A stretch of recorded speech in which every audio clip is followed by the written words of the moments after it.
ஊழலற்றவர்கள் நிரம்பிய பாஜகவிற்கே ஆர்கே நகர் மக்கள் ஆதரவளிப்பார்கள் என அந்த தொகுதியில் வேட்பாளராக களமிறங்கும் கங்கை அமரன் கூறியுள்ளார். அவருடன் எமது செய்தியாளர் விவேகானந்தன் நடத்திய நேர்காணலை பார்ப்போம்.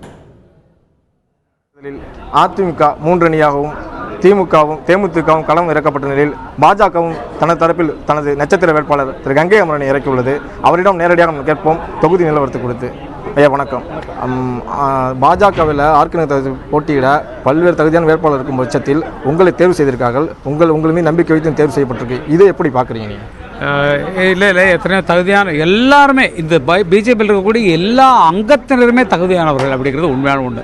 நான் மட்டுமல்ல, எல்லா பிஜேபியின் கொள்கைகளை யார் ஃபாலோ பண்ணுறாங்களோ அவங்க அத்தனை பேருமே எந்த வேட்பாளர் நிற்பதற்கு தகுதியானவர்கள் தான். நான் நிற்பதற்கு காரணம் மக்களுக்கு பக்கத்திலே இருக்கிற காரணத்தால். பக்கத்தில் இருக்க எனக்கு சொன்னால் தெரியுதுன்னா நம்மளுடைய விஷயங்கள் நாங்கள் அப்பளுக்கு இல்லாதவர்கள், ஏமாந்தவர்கள், எதில் ஏமாந்தோம் அதெல்லாம் தெரியும் உங்களுக்கு. எந்த ஆட்சியினால் ஏமாந்தோம் அதெல்லாம் மறுபடியும் கதையை ரிப்பீட் பண்ண தேவையில்லை.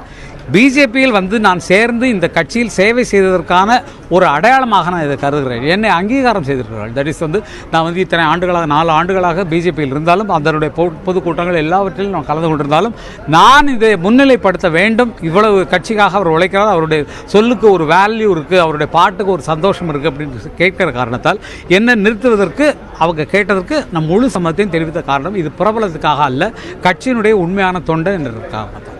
அதிமுகவும் திமுகவும் பொறுத்த வரைக்கும் மிக முக்கிய வேட்பாளர்கள் களம் இருக்கப்பட்டிருக்காங்க. இவங்கெல்லாம் எதிர்த்து நீங்கள் ஆர்கே நகரில் வெற்றி பெறுவது எந்த அளவுக்கு சாத்தியம், இதை தாக்குப்பிடிக்கிறது என்ன மாதிரி வியூகம் வகுத்திருக்கீங்க, அதை பற்றி சொல்லுங்கள். அதான் ஒரு 4 ஆச்சு, ஏடிஎம்கே 4 ஆகி போச்சு. இப்போ எல்லாருமே ஜெயலலிதாம்மா படம் போட்டு தான் அவங்க பண்ண போகிறாங்க. இது எந்த ஆளுடைய ஜெயலலிதாம்மா, இது எந்த ஆளுடைய ஜெயலலிதா, இது எந்த ஆள், இது எந்த ஆளுன்னு ஜனங்களுக்கு ஒரு குழப்பமாக இருக்கும். அது இல்லாமல் அந்த ஏடிஎம்கேங்கிற 4மே உங்களுக்கே தெரியும் எவ்வளவு குழப்பத்தில் அவங்க இருக்கிறாங்கன்னு. அவங்க முதல்ல குழப்பம் தீரட்டும், அவங்க குழப்பங்கள்லாம் தீரட்டும். யாருக்குமே அந்த கொள்கைகளை எடுத்து பார்த்தால் ஜெயிலிலிருந்து ஆளக்கூடிய ஒரு ஆட்சியை அமைத்து கொண்டிருப்பவர்களும் பயந்து வாழக்கூடிய எம்எல்ஏக்களும் யார் நாளைக்கு என்ன ஆகுமோ அப்படிங்கிற மாதிரி அவங்க சுய உணர்வு இல்லாமல் வேறொருவரிடம் கைப்பிடியை கொடுத்து கொண்டு ஆட்சி செய்யக்கூடிய அந்த ஆட்சியிலையும் உட்கார்ந்துட்டு இருக்கிறது நமக்கு அசிங்கமாக இருக்குது. நமக்கெல்லாம் எல்லா ஜனங்களுக்கும் அசிங்கமாக இருக்குது. யாருமே சுயபுத்தியோடு இல்லை, யாரும் தொகுதிக்கு போக முடியல அப்படின்லாம் உங்களுக்கு நல்லா தெரியும். இப்படிப்பட்ட சூழ்நிலை அந்த ஏடிஎம்கே விடுங்க. அது ஒரு 4 டைப்பாக போயிட்டுருக்கு. 4 டைப்பாக அந்த அது இதுன்னு இப்போ அவங்க அப்போ தீபா வந்தாங்க, தீபா புருஷன் ஒன்று ஆரம்பிக்கிறாரு, வேறு யார் ஆரம்பிக்க வர்றாங்களோ ஒன்றும் தெரியல. அதனால் அது குழப்பமாக இருந்தாலும் பொதுவாக திராவிட கட்சிகளின் கொள்கை அன்றிலிருந்து இன்றைய வரைக்கும் ஒரே மாதிரி. இவர்கள் ஆண்டவர்கள் தான். இது டிஎம்கேல பார்த்தீங்கன்னா அவங்க ஆளுமை செலுத்தியவர்கள் தான். மக்களுக்கான விஷயங்களை சொல்லி ஆட்சியிலே அமர்ந்து செய்தவர்கள் தான்.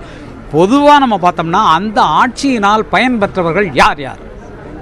பிஜேபியின் ஆட்சியினால் பயன்பெற்றவர்கள் யார்? அந்த கட்சியில் இருக்கவங்களா, இல்லை சொந்தக்காரங்களா, மினிஸ்டருக்கு பக்கத்தில் இருக்கவங்களா, இல்லை அந்த குடும்பத்தில் இருப்பவர்களா என்று ஆராய்ந்தோம் என்றால் சுத்தமான கையாக இருக்கக்கூடிய பிஜேபி மட்டும்தான் எனக்கு கண்ணுக்கு தெரிகிறது. ஆகையினால் அந்த சுத்தத்துக்காக மற்றவர்களுக்கு உதவி செய்ய வேண்டும் என்ற ஒரே மனப்பாங்கில் இருக்கக்கூடிய பிஜேபியை மக்கள் தேர்ந்தெடுப்பார்கள் என்ற நம்பிக்கையில் தான்